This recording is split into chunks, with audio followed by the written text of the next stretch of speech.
right, hi. Hey. So, welcome everyone. Thank you for joining the program. This is David Rainoshek. I am the co-creator of the Juice Feasting program, the 92-day Juice Feasting program. It's a life practice that you can do for up to 92 days to cleanse, rebuild, rehydrate, and alkalize and heal many of our major Western challenges. We've been doing this for about a decade. It's coming out in its fourth major revision as of now. And so today I'm joined by Courtney Poole to talk about her experience with juice feasting for her own health and also as a professional coach and educator. Courtney is a juice feasting practitioner and coach, an 8-year vegan, a former staff member at the Tree of Life Rejuvenation Center in Arizona, and author of the Spirulina Recipes ebook on spirulinajunkie.com. As a former speaker, she addressed crowds of exciting spirulina junkies and juicing aficionados at 105 Degrees in Oklahoma City, the New Life Expo in New York City, has written articles for Chris Carr's Crazy Sexy Life, Vegan Mainstream, and you can find the home of her writing and teaching at courtneypoole.com. I'm very glad to have her on the program, as she's an amazing former student of mine on juice feasting, and now, as a colleague, is a radiant, thoughtful, and passionate advocate of juice feasting for better health. So welcome, Courtney. It's great to have you on the program. Thank you. It's great to be here. Thanks for the intro. Yeah, of course. Well, we go way back. You were with Katrina and I in Arizona at the Tree of Life when we headed down to Nogales, Arizona to elope. Yep. I was One of there. only 2 people that were there besides the Justice of the Peace. So we've known each other for a while. Yeah, I even knew you for a brief period of time before you met Katrina. So That's right. Yep. So we were around the Tree of Life for quite a while and have been teaching people about plant-based nutrition and how that can heal just about all manner of health conditions in the West for some time now. So it really is a pleasure to have you on today. I've wanted to do this for a while because, again, you are really an amazing advocate for health and also for juice feasting. Thank you. So I'd love to hear from you about your experiences with juice feasting today, starting with your first experience of encountering juice feasting and doing an extended juice feast. Sure. Thanks. That's a great place to start. So basically, I would say that a lot of that started just being at the Tree of Life and becoming friends with David, because I was around a lot of people doing juice cleansing and did know about it before I went to the Tree of Life, but hadn't met too many people who had done it themselves. And so going there was really the first time that I got to meet a lot of people who had done it, who knew a lot about it. You know, there were, I think, several hundred people who came through the center every year, a lot of whom did juice cleanses. Right. And then I met David and he talked about juice feasting, which was, you know, a whole step up from what you generally heard of a standard juice cleanse really being like. And he, you know, obviously talked about people going for a lot longer than I'd ever heard of people going for. And, you know, even by that time, even though it was so long ago, you'd worked with so many people. Right. And, you know, there was already a big body of evidence of how powerful it could be. And at the time I was, you know, definitely, doing, making some big leaps and strides in cleaning up my own diet and, you know, adopting a lot of healthy lifestyle practices and things like that. But I was not where I wanted to be. And I just felt the more that I talked with you and the more that I saw, you know, what other people's journeys were like. And, you know, I'd see David talking with the guests and doing their Q&As and overhear them and thought they were fascinating. And I just felt like, you know, this is kind of what I need to clear out. And I had a pretty horrible diet, you know, growing up. My parents were definitely not ones that really tried very hard to get me to eat vegetables, you know, and it was very, very standard American. And I, in the couple of years before, kind of arriving at this point of learning about all of this and wanting to do a cleanse, I developed some health issues, which had started to clear up just based on me changing my diet, but were not totally gone. And I felt like, you know, something like a juice feast was what I really needed to do to go to much more of a deeper level. Right. Yeah. So that's kind of how it started. Right. And did you get into a plant-based diet for ethical reasons, or were you studying nutrition and decided to get into it? You know, what actually happened, it's kind of a funny story. I'll try to make it not too long, but I was not healthy at all. Basically, my deal was that I was an athlete and I was a very high performing athlete. I did competitive swimming and water polo and things like that. And like many athletes, I did a lot of carb loading, and my team did a lot of um, going out to fast food. I probably Right. ate fast food a good 3 times a week at Uh-huh. least.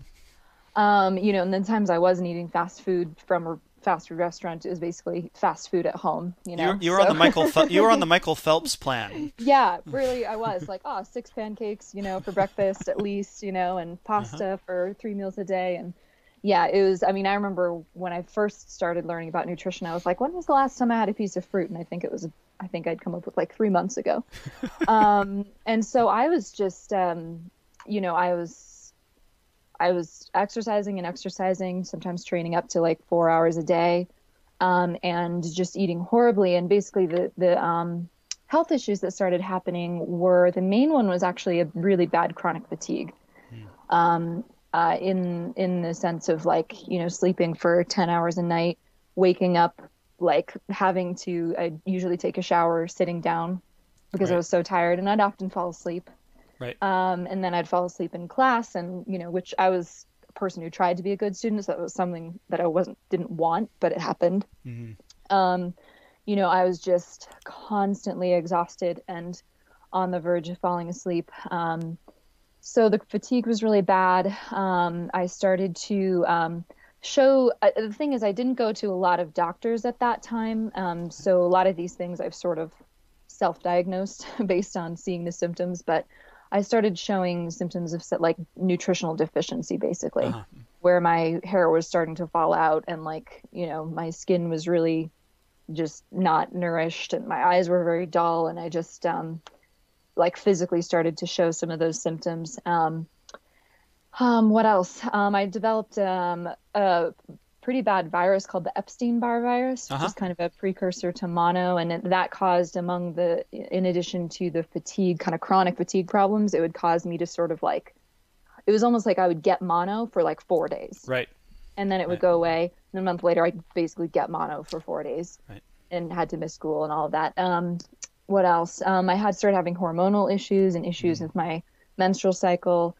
Um, and I also started really having a lot of mental focus issues. Mm-hmm. I was, pretty good in school and, pretty smart and all that. I felt at least kind of doing fine. And I started noticing myself just not being able to concentrate, partially because of the energy, but partially just like I could not keep a subject in my mind and Right. get things done. And that was kind of scary for me. So what actually happened was not even really my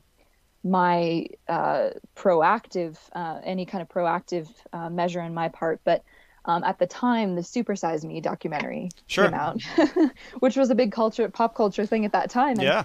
somebody else actually made me watch it, which I guess tells you the power of documentaries, right? Uh-huh. So somebody else made me watch it, and at the time, I knew nothing and didn't really care. And I watched it and I was like, oh, maybe I should stop eating fast food 3 to 5 times a week. Right. So it actually started just with the fast food, just with like not going to McDonald's and Wendy's and Burger King anymore. And so that was really the first step. And then basically what happened after that is among my friends, especially most of them being athletes, just me not wanting to go to the fast food restaurant with them, for several times a week, 3 to 5 times a week, started getting me labeled the health nut. Uh-huh. I'm still eating, basically all the other crap that everybody else eats, right? The standard American diet, but I wasn't eating at the fast food restaurants, Right. So I became the hippie health chick. And then a couple months after was my birthday that year, and a friend of mine got me a book because I'd become this health nut, called Natural Cures They Don't Want You to Know About by Sure. Kevin Trudeau. Mm-hmm. Read that, and basically, from that documentary and then that book, there was just this period of time where I started getting more interested, changing more things about my diet, feeling the effects positively, Right. being more intrigued, and just kind of went along that route. So eventually it did become, something that I resonated with on an environmental basis and an ethical basis and animals and all that. But at the beginning, it really was for health. Right. So I've coached several swimmers who've had issues with low energy, and there's a huge Yeah. link between chlorine and the depression of the Yes. thyroid. So that was just Yep. probably one of the basket of things that was going on for you. And that's probably very true. And I did, that's another thing is like no doctor probably would have ever validated that, but I did have that suspicion Right. because, it was like basically an indoor chlorine pool that I trained at, and it was that many hours a day. So I'm sure that that was a part of it, and my diet didn't Uh-huh. help me recover from that. So, yeah. So tell me about your first juice feast. How significant was Yeah. that for you, and what were the highlights?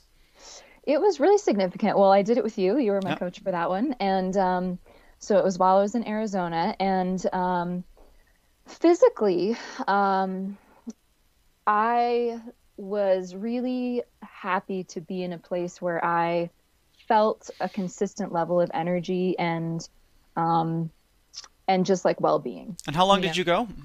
we went for 60 days, about Right. 60 days. It might have been 62 days or something. Right. And I felt just so happy to have such a consistent level of energy. Mm. Energy, had been a big thing, but also just, all of those things that people report, like, but the consistency was really it, Uh-huh. because I did experience all those things people talk about: more energy, better sleep, more mental clarity, skin, skin improvement, Mhm. just a feeling of well-being, weight loss and all of that. But because of my eating habits, which were both, the problem was that they were very toxic, but I also have had a long history of compulsive eating and Uh-huh. binging and overeating.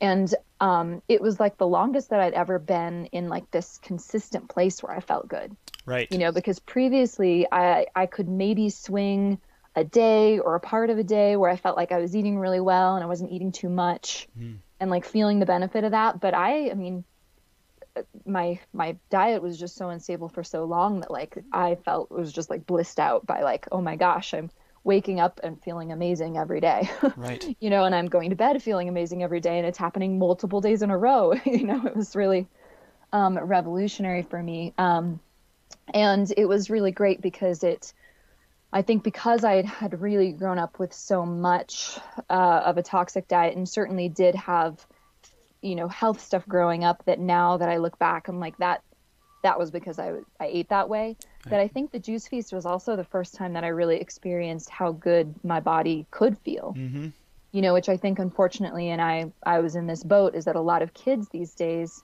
they grow up and they're pretty much on this, bad diet, like out of the womb almost. If Right. they're lucky, they'll get breastfed. But even after that, a lot of times it's not so good. Mm. And so I think that it felt like getting used to a different body, sort Yeah. of. It Yep. was like, wow, this is pretty unprecedented. It wasn't like, oh, now I feel how I used to feel. It was like, now I feel like I've never felt. Yeah. So, Well, I yeah, like to say that juice feasting is like a peak experience. So you get a peak this way, yeah, but you also get a peak this way. And what's yeah. possible, and it comes on pretty quick too. I mean, Mm, in a few weeks, you're like, wow, I'm in significantly different territory now than I was before. yeah, yeah, yeah, exactly. So, did juice feasting as a practice, being inside of the practice itself, do you feel like that set up better practices of eating after the juice feast?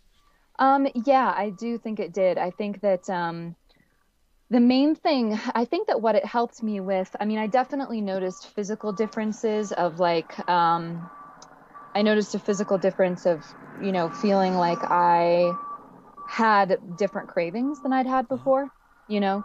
Definitely had different cravings and craved more healthy stuff after the juice feast, and that Right. felt like a natural thing that was happening. And then also, I think that more like mentally, I think that I was just really, I'm sorry, there's a truck Oh, out that's all right. there. Mentally, it had been kind of along the lines of what I was saying earlier, is that it was so unprecedented for me to feel so good for such a consistent, extended period of time, Mm. that I think that that really, like, I always want to use the word spoiled me, but I know Uh-huh. that's not the right word because obviously it's kind of what we're supposed to feel. But it like kind of solidified this, like, I don't want to feel any different than the way I've been feeling. Like, Right. I know what I can have and now I want it. Right.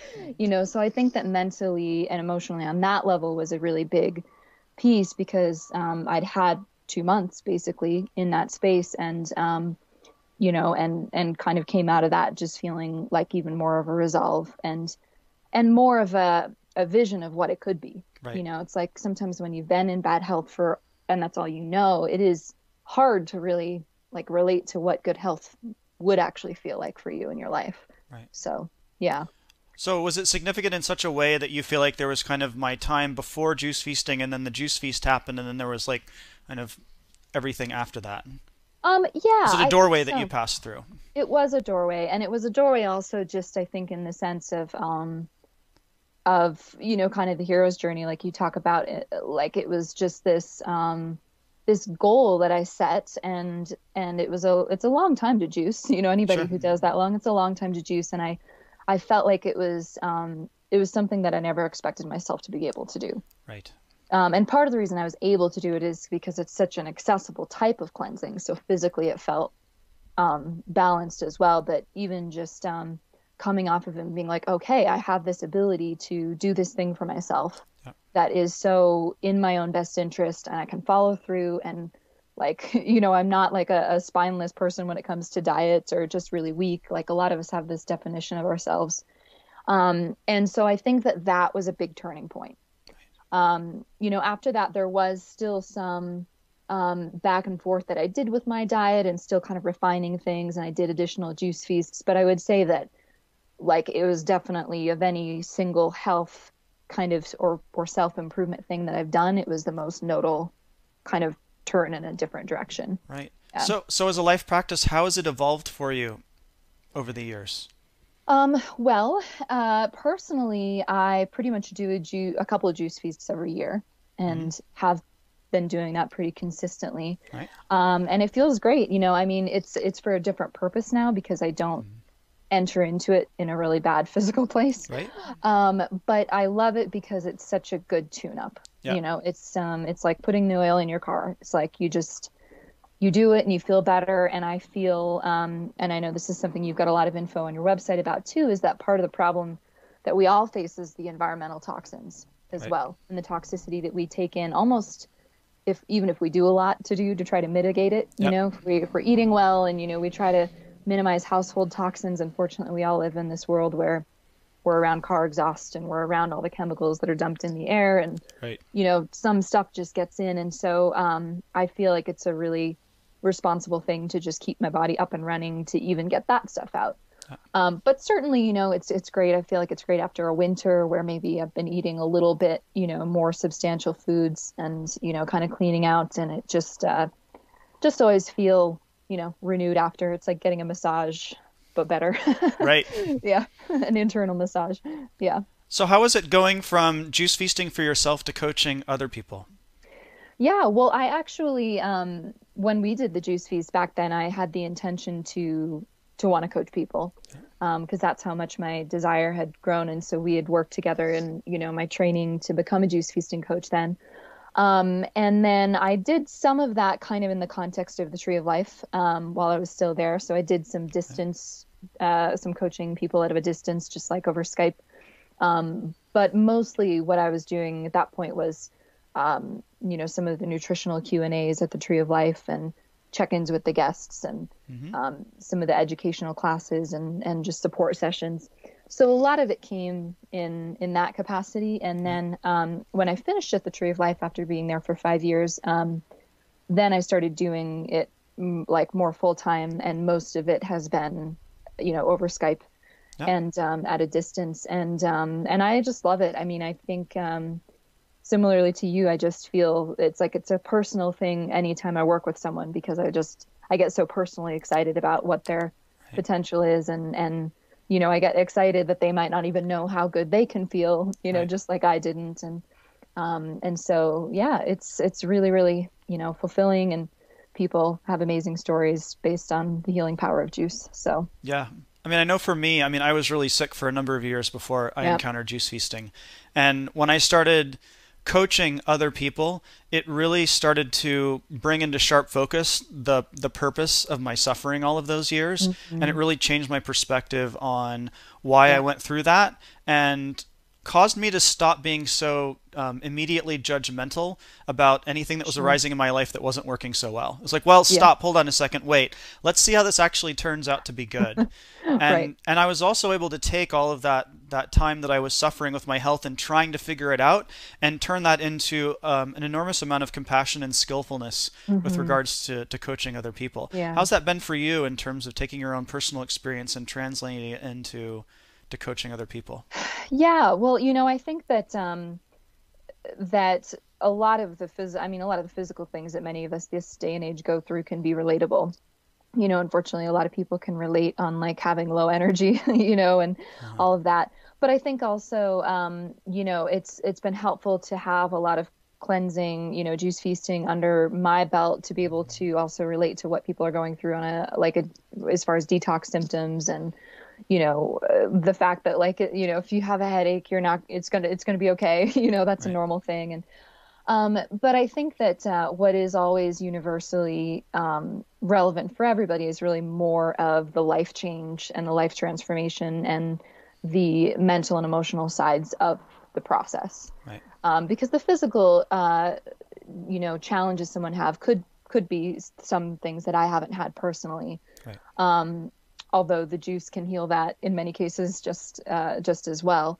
But I think that the universal things about the hero's journey and about hardship and about perseverance and all of that is something that I feel like I can share my experience with and have something to say about that I hope people are helped by. Yeah. I feel like Yeah. I fell by dumb luck into a coaching Mhm. environment that's really amazing because Yeah. the level juice feasting requires that you're talking with the folks that you're coaching on a regular basis. And Yeah. so in some cases I speak with my clients every day, and it Hmm. was like, wow, people want to talk about more than just what's going on with Hmm. their physical health. They want to talk about the job they're doing, relationships that they're in, books Yeah. they're reading, hopes that they have, things that they want to jettison from their lives, other new things they want to bring in. And Mm. I felt like by dumb luck I fell into this absolutely beautiful crucible of Yeah. discovery and transformation, and just Mm. it's just a wonderful environment to be in, the Juice Feast. So yeah, Absolutely. yeah, Yeah, it is. And I think that for many of us, some element is the fact of just not having knowledge about nutrition, right, which is such an important piece. And some of it is also the fact that, sometimes there are things in our lives that need to be changed, and that's also causing us to use food as a crutch, right, which is where I think what you're talking about comes in, where like, to really change your health, sometimes you do have to look at my job and my uh, relationships and, those things that maybe when they're, if I'm kind of ignoring addressing those things, then I might be more likely to go for the pizza rather than the green juice, right, you know? Yeah. yeah. And I've also found that it's been really nice that since we juice feast while we're taking on our daily lives, it's like you're in this special kind of crucible, if you will, but Hmm. you're still right there in your daily life. So it's like Yeah. the things that you need to work on are like right there for you to work with. As Yeah. opposed to I'm going off to a retreat center and do this and get away Oh from my yeah. normal life and my kids and the bills and Yeah. all that. I It's like it's totally right agree. there front and center for you to work with. And I think on some level that's actually an advantage because then, it's not like you're in this ideal environment and then you go home and it's like, oh, now how do Right. I deal with this in life? Right. And it can be really different. And it's funny, sometimes the first time I talk to someone before they've started their juice feast, they'll say things like, well, I really want this to be about more than the physical, or like I have this or that goal, or there's some things that I want to like work on emotionally, and they'll say things like, well, how do I get into that? Like, how do I trigger that stuff? And I'll just say, just drink the juice and give it enough time, That's and right. everything that needs to come up will come up on Yep. the juice feast.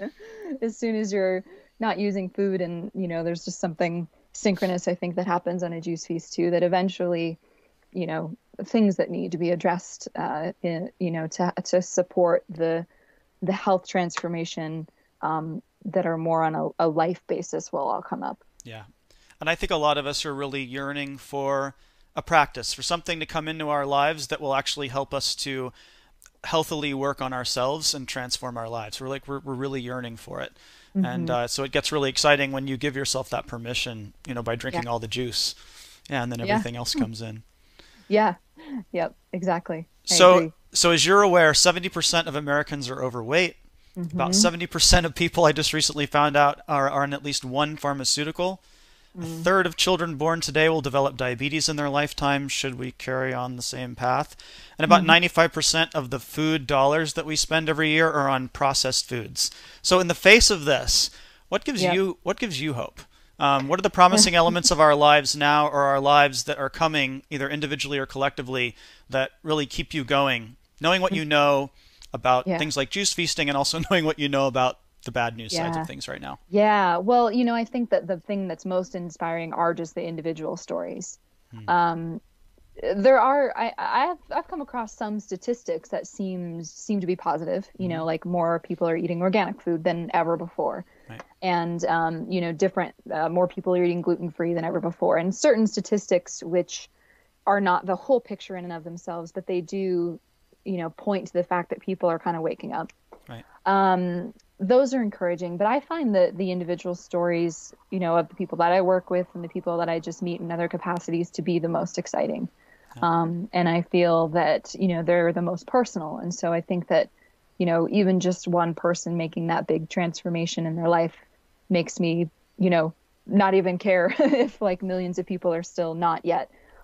Because I think I just have a belief that it'll happen, Yeah. eventually. And I think that, in a lot of ways, America has kind of led the way Hmm. as far as developing health issues related to a really poor diet and, the obesity rate. We're leading the way, Um, baby. yeah, leading the way that way. But I've also heard, things recently, just even from other people in other countries who have said, there's so many more options for health in Right. your country than ours. And so I do wonder, if maybe it'll be a scenario where we got the worst the quickest, Uh-huh. but maybe because of that, we'll start learning our lesson and start turning the tide a little bit. Right. And, that would be great to think that maybe we're kind of seeing the worst of it right now. Yeah. That's what I hope. But as far as my personal inspiration, it's really the people that I get to know personally Yeah. and how their lives change. Yeah. Hmm. Great. And I think so too. I mean, it's the possibilities for an individual to change their life now, I think is just greater than ever Yeah. before. So even as all of these other systemic things seem to be going on and we see all of that bad news, that's it's evolution seems to happen where there's like good news and bad news and it's like neck and neck. And part Yeah. of just the amazing news right now is all of the information and practices that we have available to us that we really can do. We don't have to go and ask anybody's permission. Yeah. You can do it. And Absolutely. there's a lot of other inspiring individuals out there that are more easily accessible through things like the internet, Yeah. to inspire us. So, like you talking Hmm. about just watching a documentary and it's like the light bulb goes on. So there's a Hmm. lot more of that kind of thing available, and that gives me hope too. Yeah. Absolutely. So you're in Boulder, Colorado now, which is kind of I a am. veritable crucible for forward-thinking, creative folks. So what are It you is. working on right now? Well, I mean, as far as my coaching, it mostly is people who are all over the place. So on some level, that is kind of consistent no matter where I live, Uh-huh. because I work with people in all continents pretty much. But I kind of just arrived here, but I'd like to do, more kind of speaking engagements and classes and things like Right. that. There's certainly a lot of people here very interested in natural health and not just natural health physically, but a lot of environmentally conscious people and people into local economy. And so it's an inspiring place to be. Right. Great. Hmm. Yeah. So finally, as the author of a book on spirulina, what is the most spirulina you've ever eaten in a day? And Oh what do my you have against chlorella that it hasn't gotten a book out of you yet? That's hilarious. Well, first of all, I didn't totally write the spirulina recipes ebook. It's actually very heartfelt collaboration of a lot of different chefs, including some recipes by me. But there's a lot of different chefs that contributed to it, so it's kind of a compilation book. But oh my goodness, and actually, this is connected to the Juice Feast because this is a funny story, and I feel like I don't know what exactly. I have some theories about what it means. But while I was on the Juice Feast, I had never really had spirulina before. Huh. I think I'd had it in a couple dishes. Somebody put it in, but it wasn't something I really thought about much. And while I was on my Juice Feast, probably about, I want to say about a month into the 2-month Juice Feast, a friend of mine was eating a salad that he had put spirulina in, and Right. he actually made it almost every day for lunch. And this was at the Tree of Life Mm-hmm. Rejuvenation Center, and so I saw him every day. He was at this salad, and I started noticing myself just like staring at his salad. I mean, you kind of do a little too much staring sometimes at food when you're on a juice feast, but I was like really staring at this salad every time he had it, and I was like, this is so weird. I'm like totally magnetized to this spirulina, Uh-huh. but it wasn't a thing of like, oh, I used to love this food and now I can't have it, so I miss it. So I started having it on the juice feast because it is one of the superfoods that you can incorporate, which Yep. is pretty much heaven. And so I started incorporating it and just felt totally nourished, felt really good about it. But of course, it's the juice feast, so you can't do too much of it. So I limited myself. But after the juice feast was done, I like went off the deep end with spirulina. And there was one time that I ate, I love the Health Force Nutritionals, the Nana Uh-huh. spirulina. And they have, I think it's got to be a 16 ounce, like a pretty big This jar. big jar. Big jar. And I think I ate the entire jar in 5 days, 4 or 5 days. So that had to, I don't know how many tablespoons that had to have been, 10, 12 Uh-huh. in a day, maybe Yeah. more. Yep. Yeah. I would take it to the movie theater. I'd make spirulina salad and take it to the movie theater. Right. Yeah. And that went well for you. Mhm. It went well. I love it. Yeah. I love it. And chlorella, I love chlorella. I don't have anything against chlorella. I just personally like the taste of spirulina better. That's really all it is. Yep.